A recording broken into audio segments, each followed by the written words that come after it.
시간에만 이렇게 얼굴을 뵙는 분들이 참 많아요. 그래, 이 시간이 저는 참 기다려져요. 이 시간이 되어야 여기 계신 분들의 얼굴을 한 번씩 이렇게 보거든요. 좀 일주일에 2번도 좀 보고 3번도 좀 봤으면 좋겠는데 한 번만 봐서 제가 이 시간이 아주 무척이나 기다려집니다. 여러분, 저는 여러분의 신앙 상태를 잘 알 수 없어요. 그러나 우리의 신앙 상태, 여러분의 신앙 상태가 자기 자신도 잘 모를 때가 있어요. 내가 신앙이 좋은 거 아닌가? 내가 신앙이 좀 남들보다 괜찮은 거 아닌가? 라고 생각할 수도 있어요. 저도 오랜 세월 그렇게 생각을 했었으니까. 그런데 내 신앙이 참 좋은 신앙인지 아닌지를 알 수 있는 분명한 시금석과 같은 일들이 일어나는데 그것이 무엇이냐면 삶에 주어지는 고난이에요. 어려움들이에요. 핍박이에요. 갈등이에요. 이런 어려움들이 생기면 그 사람이 신앙이 좋은지 안 좋은지 어떤 레벨의 신앙인지가 확연하게 드러나요. 그래서 그런 어려움들을 겪고 나면 저 같은 경우도 나는 참 그래도 신앙이 괜찮은 사람이야 라고 생각을 했다가도 그런 어려움들을 겪고 나면 내가 이거밖에 신앙이 안 되는구나. 이 부끄러움을 느낄 때가 많아요. 오늘날만이 아니라 오늘 이 엘리야 시대, 이 시대는 이 이스라엘의 영적인 암흑기였어요. 캄캄한 암흑기였어요. 왜냐하면 왕이 아합 왕이었고 아내가 저 시돈 여인 이세벨이라는 여인이었어요. 근데 이 여인이 얼마나 표독스러운 여인이었는지 남편을 구워 삶아서 완전히 자신이 따르고 있는 우상을 숭배하도록 남편을 구워 삶아놨어요. 그리고 온 이스라엘 백성들이 이제는 하나님이 아니라 바알과 아스다롯을 섬기지 않으면 죽이기도 하고 감옥에 쳐넣기도 하고 암암리에 이렇게 제거해버리는 대단히 무서운 여자가 왕비로 있는 영적으로 캄캄한 암흑시대였어요.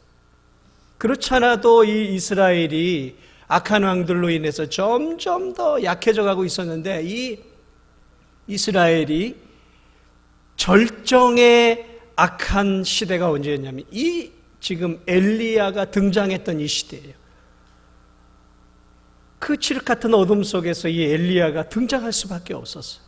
그런데 오늘 드디어 이 본문은 우리가 잘 알고 있는 것처럼 갈멜산에서 아합의 이 종들, 아합의 선지자들이 450명과 이제 엘리야가 누가 참 신이냐를 대결하는 거예요. 여호와 하나님이냐, 너희들이 섬기는 저 태양 신이냐 대결하기 위해서 이제 갈멜산에 모였어요. 그리고 거기에 수많은 이스라엘 백성들이 함께 모였어요. 그 대결을 앞에 두고 오늘 이 엘리야가 그 이스라엘 백성들을 향해서 했던 말이 오늘 이 본문에 나와 있는 말이에요. 여러분, 지금도 우리가 하나님을 믿는 것이 쉽지 않은 시대에 우리가 살고 있죠. 그런데 아합 왕이 또 이세벨이 하나님을 믿으면 감옥에 넣고 어려움을 주고 공직에서 떨어뜨리고 인생의 밑바닥을 치도록 만들어버리는 그 시대의 그런 어려움 속에 이스라엘 백성들이 세 부류로 나눠져 버려요. 한 부류는 어떤 부류냐면 여호와 하나님만을 온전하게 섬기는 부류들이었어요. 엘리야를 비롯해서 또 지난번에 한번 설교했지만 오바댜와 같은 신앙인들. 그래, 이러한 사람들은 이 왕권과 왕의 권력을 두려워하지 않아요. 자신의 생명을 죽이는 그러한 권력을 두려워하지 않고 끝까지 여호와 하나님만을 섬겨요. 그럼 이 사람들이 어떻게 되었겠습니까? 성경을 보니까 이 정적들을 제거해요. 이세벨과. 그래서 많은 선지자들이 죽임을 당하고 또 많은 사람들이 이제 저 토굴이나 이런 데로 다 피해버립니다. 죽거나 동굴 속으로 피하거나. 그래서 도무지 살 수가 없는 그런 시대가 되어버린 거예요. 이렇게 하나님을 신실하게 믿었던 한 부류가 있고요. 또 한 부류는 무엇이냐면 이 왕과 이세벨의 눈에 들기 위해서 여호와 하나님 신앙을 던져버린 사람들이에요. 그래서 이 왕과 이세벨에게 충성을 다해요. 그래서 그들의 인정을 받게 돼요. 그런 사람들은 이제 왕궁에서 점점 더 승승장구하면서 그 왕궁에서의 중요 요직들을 다 차지하게 되죠. 그리고 또 한 부류가 있는데 이 부류가 대부분의 이스라엘의 평범한 사람들이었어요. 오늘 이 엘리야가 이 평범한 이스라엘 사람들에게 말하고 있는데 이 이스라엘 사람들은 지금 어떤 신앙들을 갖고 있었냐면 오늘 이 엘리야가 말하고 있는 이 21절 속에 이 평범한 이스라엘의 신앙인들의 말들이 신앙을 볼 수 있어요. 우리 21절 한번 보겠습니다. 이 21절을 보면 이스라엘 백성들 대부분의 평민들이 어떤 신앙을 갖고 있는가? 세 번째예요. 여기 보니까 엘리야가 모든 백성에게 가까이 나아가 이르되 너희가 어느 때까지 둘 사이에서 머뭇머뭇하려느냐? 여호와가 만일 하나님이면 그를 따르고 바알이 만일 하나님이면 그를 따를지니라 하니 백성이 말 한마디도 대답하지 아니하는지라. 엘리야가 갈멜산상에서 이 아합이 보낸 이 바알 선지자들과 대결을 앞두고 탄식의 소리로 이스라엘 백성들에게 너희가 어느 때까지 이 둘 사이에서, 이 둘이 무엇일까요? 하나는 여호와의 신앙이었고 하나는 바알 신앙이었어요. 이 둘 사이에 이스라엘 백성들이 있었어요. 그래서 그 사이에서 여호와의 신앙도 붙잡고 있었고 바알을 믿는 신앙도 붙잡고 있었고 그 사이에서 엉거주춤하게 눈치를 보면서 왔다 갔다 하는 신앙을 갖고 있었어요. 하나님이 여호와가 하나님이면 그를 따르고 바알이 하나님이면 그를 따라 둘 중에 선택을 하라 했더니 이스라엘 백성들이 한마디도 대답하지 않아요. 여러분 여기서 어느 때까지 이 둘 사이에서 머뭇머뭇하려느냐 이것을 정확하게 해석을 하면 너희가 어느 때까지 그 둘 사이에서 절름절름 거리고 있을 것이냐라는 거예요. 마치 이 절름발이가 이렇게 기우뚱기우뚱 걷지 않습니까? 너희가 어떻게 절름발이처럼 이렇게 기우뚱 그리고 이렇게 기우뚱 하면서 왔다 갔다 하는 그러한 신앙을 도대체 언제까지 이런 신앙을 너희들이 유지할 것이냐라는 이 엘리야의 탄식과 같은 이 소리를 저는 오늘 이 아침에 여러분에게 좀 같이 함께 나누려고 해요. 왜냐하면 지금 이 엘리야의 탄식 어린 이 소리는 오늘 사는 우리를 향한 하나님의 음성이기 때문에 그래요. 절름발이와 같은 신앙이 기우뚱기우뚱 이쪽에도 조금 마음을 기울이고 이쪽에도 좀 마음을 기울이고 왔다 갔다 하는 거예요. 어디 한 곳을 향해 가고 있지 않아요. 두 마음을 갖고 있었던 거예요. 두 마음. 어떤 마음이에요? 전통적으로 이스라엘 백성들은 여호와 하나님을 섬기는 백성이었잖아요. 모세를 통해 하나님이 기적처럼 이스라엘 백성들을 건져내어서 그들의 하나님이 되어주셨고 40년 광야 생활 동안 낮에는 구름 기둥으로 밤에는 불 기둥으로 그들을 인도하시고 40년 동안 만나를 통해 먹이셨던 그들을 하나님 보호하시다가 저 가나안으로 건너가 여리고를 무너뜨리고 아이를 무너뜨리고 그 귀한 가나안 땅을 그들에게 주시고 하나님이 되어주시잖아요. 그래 이스라엘 백성들에게 있어서의 하나님은 여호와 하나님이었어요. 전통적으로 그들에게는 여호와 하나님만이 그들의 참 신이었어요. 그런데 이들이 가나안에 들어가면서 가나안 땅의 이 우상들을 서서히 흡수하기 시작해요. 그리고 왕권이 성립이 되면서 이 왕들이 이방의 여인들을 아내로 취하는 평화 정책을 통해서 이방 여인들이 솔로몬을 시작으로 들어오기 시작합니다. 그러면서 이 이방 여인들이 뭘 갖고 들어오냐면 자신들이 섬겼던 본국의 신들을 같이 갖고 들어와요. 남편들은 누구에게 제일 약할까요? 에? 저는 제 아내에게 제일 약해요. 제 아내가 뭐라고 하면 꼼짝없이 그래. 그래야 삼시세끼제가 밥을 얻어먹을 수도 있고. 아내가 그래서 아내 눈치를 봐요. 아방도 보니까 아내 눈치를 보고 있어요. 아내. 이건 뭐 왕이 되었다고 아내 눈치를 안 보는 게, 이 아내가 얼마나 미인이었는지 잘 모르겠지만 어쨌든 이 아내 눈치를 통해서 이 우상들을 그대로 들여와서 온 이스라엘 백성들로 하여금 우상을 숭배하도록 만들어버렸단 말이죠. 참 기가 막힌 일들이 이 이스라엘 백성들 안에 일어나고 있었던 것입니다. 그래, 전통적인 여호와 신앙을 대부분의 이스라엘 백성들이 여전히 붙잡고 있었어요. 왜냐하면 구약 성경에 보면 하나님이 이렇게 얘기했어요. 나는 너희의 신랑이다. 나는 너희의 남편이다. 너희는 나의 거룩한 신부다. 그래, 이스라엘 백성들에게서 여호와 하나님은 영적으로 신부요, 신랑이요, 신랑이었어요. 그리고 이스라엘 백성들은 하나님을 신랑처럼, 그리고 하나님은 이스라엘 백성들을 신부처럼 여겼어요. 그것이 전통적으로 계속 이어져 왔단 말이에요. 그래, 이스라엘 백성들 가운데는 그 여호와 신앙을 여전히 붙잡고 있었어요. 그러나 거기에 많은 이방으로부터 들어온 그 신들을 그들이 또 흡수하기 시작했어요.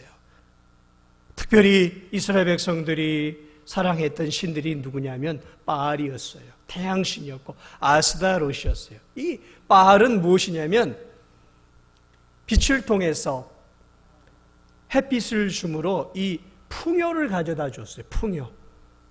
농사를 잘, 농경시대에는 이 농사가 그들의 생명을 좌우하기 때문에 풍요를 가져다 주는 신이었기 때문에 바알을 섬겼고, 이 아스다롯은 무엇이냐면 다산이에요. 많은 자손을 낳게 해주는 다산이었단 말이죠. 그러므로 이 이스라엘 백성들이 이 두 신을 특별히 사랑했어요. 그래, 이 많은 이스라엘 백성들이 하나님도 여전히 붙잡고 있었고, 그리고 바알과 아스다롯도 이렇게 함께 붙잡았어요. 여호와 하나님은 전쟁에 능한 신이고 우리를 보호해주고 우리를 적들로부터 지켜주시는 그러한 하나님이야 하고 한 손으로는, 한 마음으로는 하나님을 붙잡고 있었고, 그래도 이 이방신들 바알을 통해서 우리가 농사도 잘 지어야 되고 풍요로워야 되고 잘 먹고 잘 살아야 돼. 잘 먹고 잘 살기 위해서 잡았던 게 뭐냐면 바알과 아스다롯이었단 말이에요. 요 두 가지를 그들이 같이 붙잡고 있었어요. 강력한 이 아합 왕과 이세벨의 정책 아래서도 여전히 여기를 놓을 수가 없었죠. 살짝 붙잡고 있었고요. 그리고 바알과 아스다롯을 꽉 붙잡고 있었어요. 그래서 그들이 그 두 사이에서 무엇을 하고 있냐면 저울질을 하고 있었어요. 어떤 때는 이리 기우뚱해서 그래도 여호와 하나님이야, 아니야, 그래도 이 땅에서 우리에게 풍요를 주고 우리에게 물질도 주고 우리의 삶을 행복하게 해주는 건 역시 물질 아니겠어? 돈 아니겠어? 그러려면 바알과 아스다롯을 섬겨야지 하고 물질에 이렇게 한 발 기우뚱. 이 두 사이에서 늘 눈치를 보면서 이 두 사이에서 절름발이 신앙처럼 왔다 갔다 하고 있었던 것이 지금의 이스라엘 백성들의 신앙의 대부분의 상태였어요. 그래서 엘리야가 오늘 이 백성들을 향해 이렇게 이야기해요. 너희가 도대체 언제까지 여호와와 바알이라는 이 두 사이에서 두 개를 다 취하려고 왔다 갔다 하면서 신앙의 저울질을 하고 도대체 어떤 것이 나한테 유익이 될까? 이리 기웃 저리 기웃하면서 때로는 여호와 하나님, 때로는 물질, 때로는 바알, 때로는 하나님, 이렇게 신앙생활하고 있느냐? 여호와가 정말 너희의 하나님이라면 여호와 하나님만을 섬기고, 바알이 정말로 너희들에게 풍요를 주는 진정한 신이면 바알을 택해서 섬겨라. 왜 이러지도 않고 저러지도 않고 미지근하게 저 라오디게의 신앙인들처럼 토해버릴 것 같은 그러한 신앙생활을 하고 있느냐? 하나를 선택해라 라고 말하고 있어요. 이 말은 구약으로 더 이렇게 넘어가면 여호수아가 죽기 전에 유언으로 이스라엘 백성들에게 유언을 해요. 그때는 그들이 하나님만을 섬겼어요, 여호수아 때는. 그런데 그 여호수아는 저들이 변질될 것을 알고 그렇게 이야기를 해요. 나와 내 집은 오직 여호와 하나님만을 섬기겠노라. 오늘날 너희도 너희 택할 자를 선택해라. 나와 내 집은 여호와 하나님만을 섬기겠노라. 미래를 내다보고 이 여호수아는 그렇게 여호와 하나님만을 선택할 것을 그들에게 이야기할 때 그 이스라엘 백성들이 그럼요, 우리가 여호와 하나님만을 섬겨야죠. 이렇게 놀랍게 우리를 구속하시고 우리를 먹이시고 인도하신 하나님이신데 어떻게 우리가 세상의 우상을 섬기겠습니까? 라고 그 당시에 이스라엘 백성들은 그렇게 여호와 하나님만을 섬길 것을 다짐을 했어요, 여호수아. 그러나 시간이 수백 년이 흘러가면서 그의 자손들이 변질되기 시작하면서 오늘 그들은 이 두 개를 가지고 여호와의 신앙과 세상의 물질과 풍요라는 이 신을 가지고 저울질을 하면서 왔다 갔다 하고 있었다는 것이죠. 여러분, 이것이 과연 이들만의 문제일까요? 오늘 이 이스라엘 백성들만의 문제일까냐는 것이죠. 오늘 이 여호수아 그리고 오늘 이 엘리야의 이 간절한 외침은 우리를 향한 외침은 아니냐라는 것이죠. 저와 여러분을 향한 외침은 아니냐라는 것이죠.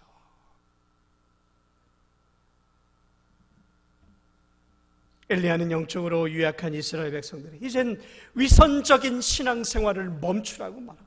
언제까지 너희가 두 마음을 가지고 살겠느냐라는 거예요. 두 마음. 한 마음으로는 하나님을, 한 마음으로는 세상을, 나 자신을 사랑하는 두 마음을 버리라는 거예요. 여러분, 이 왔다 갔다 하는 신앙은 두 마음이에요. 두 마음. 결혼한 남자가 아내만을 사랑해야죠. 결혼한 남자는 아내만을 사랑해야 하는 거예요.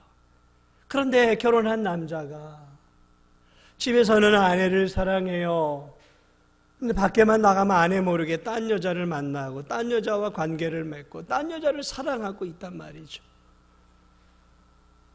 이게 이스라엘 백성들의 모습이에요. 하나님을 사랑하고 하나님과의 언약 관계를 맺었단 말이에요.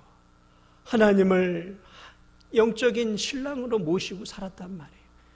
그런데 그들이 간음을 하고 있었던 거예요. 하나님을 믿으면서도 여전히 세상을 사랑하고 세상의 것들의 마음을 빼앗기고 살아가고 있었던 것이죠. 간음이에요, 이게. 이걸 영적 간음이라고 하는 거예요. 늘 계산기를 두드립니다. 하나님을 섬기는 게 오늘은 내게 유익할까? 오늘은 내가 하나님보다는, 하나님 말씀보다는 내가 이렇게 이 세상 방식대로 사는 것이 더 유익할까? 계산기를 두드려서 처세술에 능한 그리스도인이 많아요. 말씀대로가 아니라 처세술이에요. 처세술. 왔다 갔다 요리조리 이렇게 왔다 갔다 하면서 세상 사람 보기에는 인생에 성공한 것처럼 보이지만 사실은 하나님 앞에 영적으로 간음한 자들이 있죠. 여러분, 우리가 누구입니까? 저는 우리 자신이 누구인지를 다시 한번 살펴보았으면 좋겠어요. 그리스도인이 뭐냐? 어떤 존재들이냐 말이죠. 그리스도인들이 어떤 존재? 그리스도인들은 예수 그리스도와 함께 십자가에 죽은 자들이에요. 그래서 갈라디아서 2장 20절 우리가 잘 알고 있는 말씀, 내가 그리스도와 함께 십자가에 못 박혔나니 그런즉 이제는 내가 산 것이 아니요 오직 내 안에 그리스도께서 사신 것이라. 내 안에 그리스도가 이제 살아있는 거예요. 나의 옛 자아는 십자가에서 죽었어요. 그리스도가 부활할 때 새로운 자아가 나에게 덧입혀졌단 말이죠. 그러므로 나는 이제 옛 자아가 죽고 그리스도의 부활과 함께 그리스도와 연합된 새로운 자아가 된 거예요. 거듭난 영혼이 되었단 말이죠. 이제는 하나님의 자녀가 되었어요. 이제는 저 영원한 천국이라는 분명한 목적지를 향해 달려가는 방향성이 뚜렷한 사람들이 되었단 말이죠. 그리스도인은 목적지가 분명한 거예요. 이리저리 왔다 갔다 하는 목적지가 아니에요. 우리에겐 분명한 이제 방향이 설정이 되었어요. 어디로 가야 할지, 어떤 인생이 되어야 할지에 대한 방향성이 설정이 되었단 말이에요. 이게 그리스도인이에요. 이제는 그러므로 어떻게 살아야 돼요? 내가 그리스도와 함께 십자가에 못 박혀 죽었네. 그런지 이제 내가 산 것이 아니요 오직 내 안에 예수께서 사신 것이다.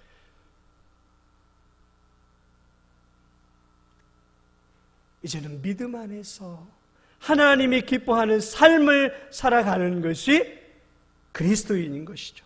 과거에는 죄를 지었던 죄악된 삶을 살았어요. 세상 사람처럼 그저 시류에 쫓아서 유행을 따라서 시류에 흔들리는 대로 왔다 갔다 살아갔어요. 그러나 이제 그리스도인은 죄를 멀리하고 하나님이 기뻐하는 의의 삶을 살아가는 거예요. 과거에는 사탄의 손에 얽매여 있었지만 지금은 하나님의 백성이 되었어요. 과거에는 지옥길을 향해 달려가고 있었지만 이제는 지옥길이 아니라 영원한 천성길을 향해 달려가는 거예요. 사망의 음침한 길을 향해 달려가는 것이 아니라 생명의 길을 가는 길이 분명한 자들이 되었단 말이에요. 예수 그리스도라는 그 길을 향해 걸어가는 자들이 되었다라는 것이, 이것이 달라졌단 말이에요. 흔들림 없는 분명한 정체성이 우리에게 있는 거예요. 그리스도인이라는 이 뜻은 계속해서 말씀드리지만 그리스도를 쫓아간다라는 뜻이 있어요. 그리스도를 닮아간다라는 뜻이 있어요. 그리스도께서 살아가셨던 그 삶을 나도 쫓아간다라는 그러한 뜻이 있는 거예요. 그러므로 그리스도인은 엄밀하게 따지면 예수 그리스도를 닮아가는 그리스도의 제자들인 거예요. 그런데 오늘 많은 사람들이 이 땅의 이 나그네 길, 여기가 전부가 아니라 천성을 향해 가는 방향성이 정해졌음에도 이 나그네 길에서 정착하려고 그래요. 여기서 안주하려고 그래요. 그리고 이 안주하려고 하는 이 땅의 좋은 것들의 마음을 빼앗겨요. 그게 이스라엘 백성들이었어요. 보니까 바알과 아스타롯을 섬기며 풍요로운 삶을 살 수 있을 것 같아요. 성공할 수 있을 것 같아요. 물질을 따라가면 행복할 것 같아요. 그래서 여호와 하나님의 신앙을 여전히 놓지 않으면서도 그 길을 향해 이스라엘 백성들이 바알과 아스타롯을 함께 잡아가고 있어요. 한 손에는 말씀을, 한 손에는 세상의 즐거움을 두 개 다 잡으려고 해요. 여러분 가운데도 그런 분들이 있습니까? 천국도 가고 싶고 이 세상에서 주어지는 물질적인 모든 즐거움과 쾌락도 다 누리면서 이 두 개를 함께 하나도 놓치지 않고 이 두 개를 다 얻을 수 있다라고 생각하면서 여러분 가고 있지는 않습니까? 그렇다면 여러분은 두 마음을 품고 있는 이 이스라엘 백성들과 같은 사람들이에요. 저는 오늘 이 두 사이에서 머뭇거리고 있는 이 이스라엘 백성들을 바라보면서 오늘 우리 교회 안에도 세 부류의 흔들거리고 머뭇거리면서 절름발이 같은 신앙생활하는 세 부류의 사람들에게 오늘 영적인 도전을 좀 주었으면 좋겠습니다. 한 부류는 교회 생활을 지금도 해요. 같이 예배를 이렇게 드리고 있어요. 같이 예배를 드리고 하나님께 예배를 드리고 있는데 여러분들 가운데는 아직도 예수 그리스도를 구주로 믿지 못하고 주저하고 머뭇거리는 성도들이 있어요. 내가 이 예수님을 정말로 구주로 믿고 이분을 내 인생의 주인으로 모시고 이분을 정말 내 구주로 모셔야 될까? 아직도 여기서 확신을 얻지 못하고 머뭇거리고 주저하는 성도들이 있어요. 여러분 언제까지 그렇게 예수 그리스도를 구주로 믿지 않고 주저하면서 신앙생활 하시겠습니까? 언제까지 교회는 나와 예배는 드리는데 예수 그리스도를 마음속에 구주로 믿지 않고 내 마음의 주인이 여전히 내가 되어서 살아가시렵니까? 죽음이 아직도 여러분들에게 멀리 있다고 느껴지세요? 심판이 여러분들에게 아직도 멀리 있다고 느껴지세요? 그렇다면 여러분의 주변과 이 교인들을 조금만 더 유심히 살펴보십시오. 불현듯 하나님의 부르심을 받고 떠나는 성도들이 생겨나요. 불현듯 여러분의 주변에 있는 사람들이, 여러분이 알지 못하는 사이에 이 세상을 떠나는 사람들이 이 진도 안에도 많아요. 여러분에게 기회가 많이 있다고요? 아니요. 오늘의 이 예배가 어쩌면 여러분들의 인생의 마지막 예배가 될 수도 있는 거예요. 그러므로 저는 여러분들에게 머뭇거리는, 아직도 예수 그리스도를 구주로 믿어야 할지 말아야 할지 주저하고 있는 성도들에게 당부드립니다. 여러분이 오늘 이 예배가 여러분의 마지막이라면, 오늘 밤 하나님이 여러분을 불러간다면 여러분은 하나님 앞에 설 수 있는 자리가 없을 거예요. 부끄러운 인생이 되어 영원한 지옥불에 떨어질 것입니다. 오늘 이 아침에 여러분 주저하는 여러분의 신앙인들이 있다면 예수 그리스도를 붙잡으세요. 여러분을 위해 피 흘려 죽으신 예수 그리스도를 여러분의 구주로 이젠 머뭇거리지 말고 마음속에 모시기 바랍니다. 그 예수 그리스도를 모셔야 여러분이 영원한 영생의 삶을 얻을 수 있는 거예요. 저는 여러분에게 또 다른 부류의 신앙인들에게 당부를 드립니다. 예수 그리스도는 구주로 믿었어요. 그런데 여러분의 삶 속에서 구주로 모신 예수 그리스도가 여러분의 인생의 주인이 아직 되지 않았어요. 구주로 예수님을 믿었는데 삶 속에서 온통 내가 내 인생의 주인이 되어서 행동해요. 내 인생의 목적을 내가 결정해요. 내 삶의 계획을 내가 결정해. 하나님과 의논하지 않아요. 하나님 어떻게 살아야 됩니까? 묻지 않아요. 성경을 통해 내 인생의 목적을 확인해 보지 않아요. 내가 결정해요. 마치 운전대를 내가 잡고 운전을 하면서 이 시내를 돌아다니는 것처럼 내가 내 인생의 운전대를 잡고 내가 원하는 대로 살아요. 예수님을 믿으면서도 여전히 하나님과 의논을 하지 않고 내 계획, 내 방식, 내가 원하는 대로 살아가요. 여러분, 이것이 머뭇거리는 신앙. 언제까지 여러분의 인생의 운전대를, 여러분의 생각의 운전대를, 여러분의 마음의 운전대, 여러분의 삶의 운전대를 여러분이 잡으시렵니까? 아니에요. 내려놔야 되는 거예요. 어쩔 땐 내려놓고 어쩔 때는 내가 운전하는 이 두 사이에서 머뭇거려서는 안 되는 거예요. 예수님을 구주로 모셨다면, 예수님을 내 마음의 주인으로 모셨다, 이젠 주님 앞에 내 인생의 모든 것들을 다 내려놔야 되는 거예요. 이소부와의 박쥐 이야기를 아시죠? 이 박쥐란 놈이 위에서 땅에서 떨어졌어요. 땅에서 떨어졌는데 그때 이 전쟁이 일어나서 들짐승과 새들이 싸우고 있었어요. 뚝 떨어졌는데 들짐승한테 이 박쥐가 잡혔어요. 너 새지? 그러니까 아니에요. 저 박쥐, 쥐예요, 쥐. 그래서 곤경을 모면해요. 그래서 살아났어요. 근데 또 뚝 떨어졌어요. 그런데 이번에는 새들에게 붙잡혔어요. 너 쥐지? 그러니까 이번엔 뭐래요? 아니야, 나도 너희들처럼 날아다니는 새야, 새. 그래서 그 위기를 넘어갔어요. 처세술이죠? 처세술이에요. 교회에서는 교인처럼 행동을 해요. 교회에서는 예배를 드려요. 교회에서는 하나님께 찬양도 드려요. 하나님, 내가 하나님을 믿습니다. 하나님을 위해 삽니다라고.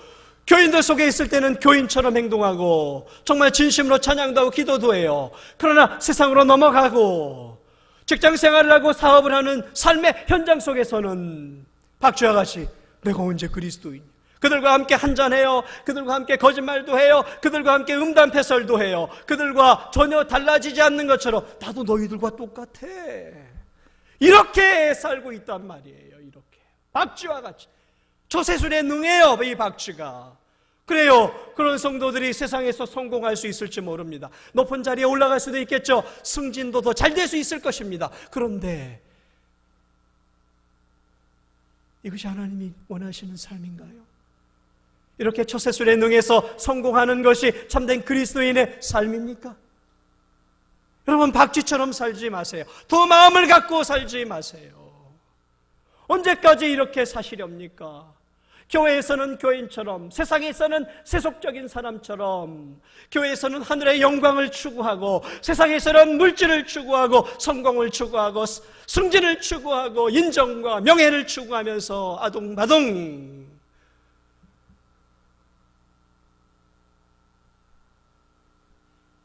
여러분, 그렇게 살지 마세요. 오늘 한국교회가 짓밟힌 이유가 이 박쥐와 같은 초세술에 능한 성도들 때문이에요. 하나님은 믿지만 내 삶의 주인이 하나님이 아니라 여전히 나예요. 나.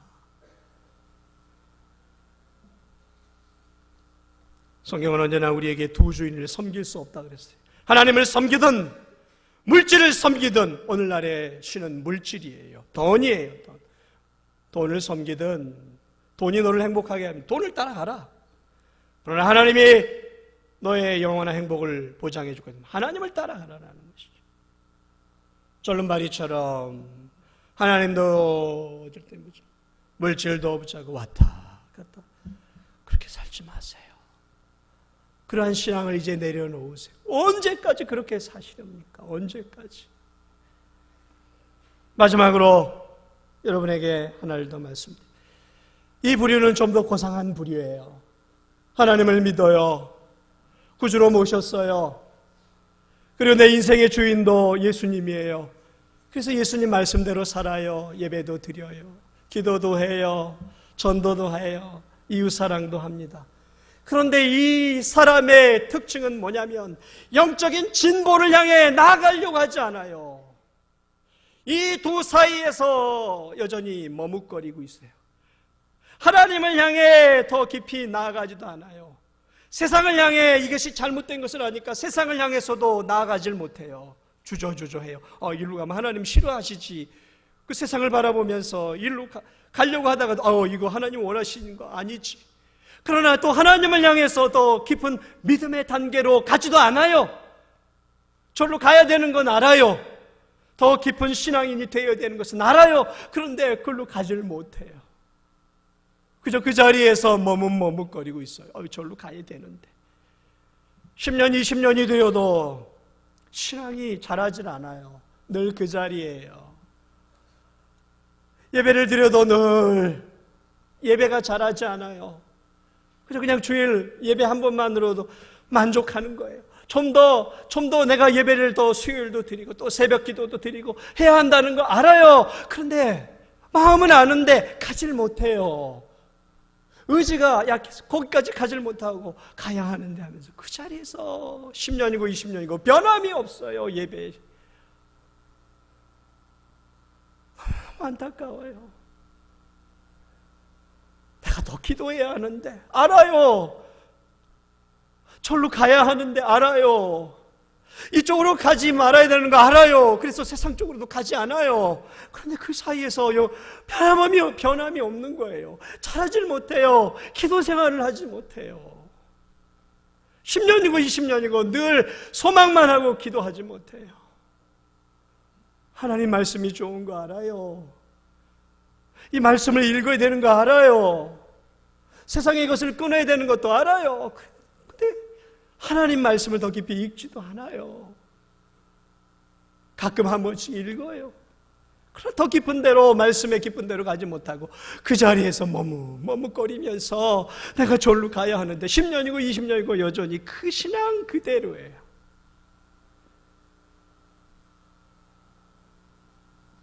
전도해야 하는 거 알아요. 영혼을 건져야 하는 거 알아요. 그런데 그 자리예요. 마음뿐이에요.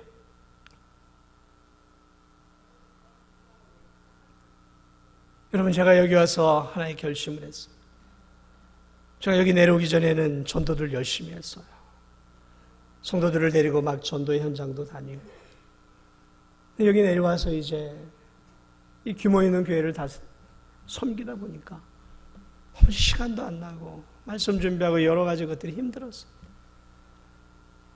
그래서 제가 여기 내려와서 본격적으로 전도를 못했어요. 제 자신.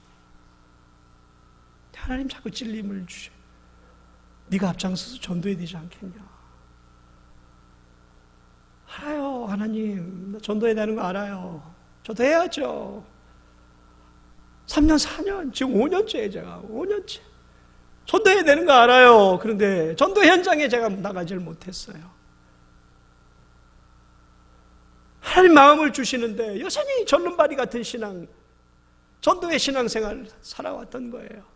전도해야 하는 거 알면서도 바보같이 제가 전도를 못하고 있었어요. 이 핑계, 저 핑계, 목양의 이 바쁜 일들로 이 핑계. 그래서 올해 결심을 했어요. 나라도 전도하자.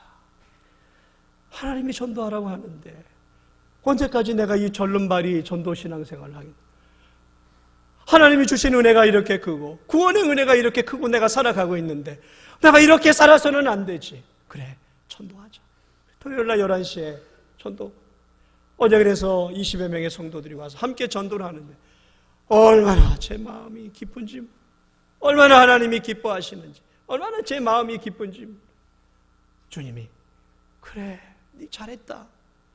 이제 전도의 삶, 절름거리는 전도의 삶에서 이제 네가 한 걸음 이제 뛰었구나 하고 주님이 기뻐하시는 것들을 제가 제 마음으로 느낄 수가 있었어요. 함께 있던 많은 성도들도 그런 마음을 동일하게 고백을 하더라고요. 사랑하는 여러분, 언제까지 절름발이 신앙을 하시겠습니까? 언제까지 소망만 하시겠습니까? 왜 잘하지 않으려고 그러세요? 왜 그 자리에 자꾸 멈춰 있으려고 하세요? 저도 세 자녀를 키우는 아버지예요. 자식을 키우다 보면, 어린 자식들을 키우다 보면 늘 관심을 기울이는 것들이 있어요. 이놈들이 나이에 맞게 키가 자라고 있는지, 나이에 맞게 몸무게는 자라고 있는지, 나이에 맞게 이 정신연령은 자라고 있는지, 나이에 맞게 이들이 사회성은 관계를 잘 맺어가고 있는지, 나이에 맞게 신앙이 자라고 있는지 유심히 보게 돼요. 그래서 그러한 부족한 부분들이 있으면 아버지로서 마음이 아파요. 기도하게 돼요. 저놈이 예수님을 확실히 믿어야 하는데, 자식들이 자라지 않는 부분들을 보면 부모는 가슴이 찢어지는 아픔이 있는 거예요. 하나님 아버지께서 우리들을 바라볼 때 여러분 가운데 자라지 않는 부분들이 많이 있어요. 그것들을 볼 때 하나님 아버지가 기뻐하실까요? 가슴이 찢어지는 아픔이 있는 거예요. 아비의 마음은 자식이 자라가는 거예요. 그래서 베드로후서 3장 16절에도 구주 예수 그리스도의 은혜 안에서 자라가라 라고 말씀하고 있어요.